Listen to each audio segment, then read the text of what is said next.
Check whether that thing is connected. Hello, welcome. Today we are going to be looking at agricultural products of each ecological zone. We've looked at the ecological zones in West Africa and we were able to identify the tropical rainforest where there are giant trees and rainfall of more than 150 cm. We also looked at the savanna where there are short trees dispersed and rainfall below 125 cm. Then we looked at the the the the Sahel savanna as well, where we have even we have Sahel savanna and other forms of savannas that are for grassland. And then we looked at the mangrove swamp or estuary, where there is a meeting of river and seas. Now, what are the kinds or types of agricultural products that you get in these various ecological zones? Now we look at the first one, tropical rainforest. What are the types of plants and animals that we see here?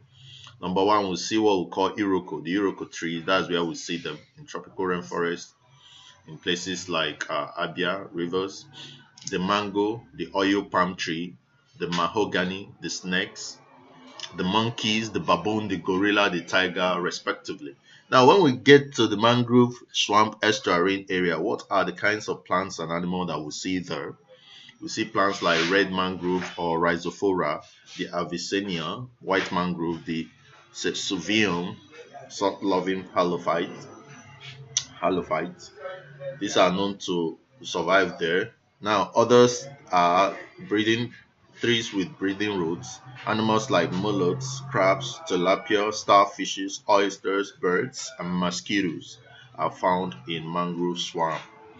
Now, in the savannah, what are the types of animals and plants we see there? In southern Guinea savannah, we see plants like Daniela olivera, we call it Sapinacea, Andropogon, and Penicillium.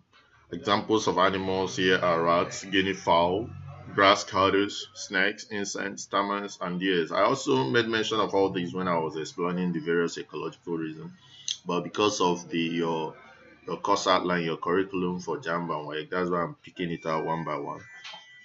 Northern Guinea savanna, we see things like sheer borders without milky juice, Cosonia kirki, and Lophira lanceolata. Uh, these are in areas like Kano and Sokoto. Now we have Sudan savanna where we have plants like acacia and elephant grass. And in Sahel savanna we have date palms and euphoria. So those are euphobia. So we are going to be looking at the environmental factors and their effects on crops and livestock production. Now we look at what are the environmental factors that affect agricultural production. We have the climatic factors, we have the biotic factors, and we have the edaphic factors. So we're going to be looking at these one by one in subsequent classes so that we see how they actually affect uh, plants. Please, if you like it, please hit the subscribe button. Uh, if you have any question regarding this and other things we are bringing to you, please hit me up on the comment section. If you need to contact me, please check the description section on how you can support and contact me. Thank you and God bless you.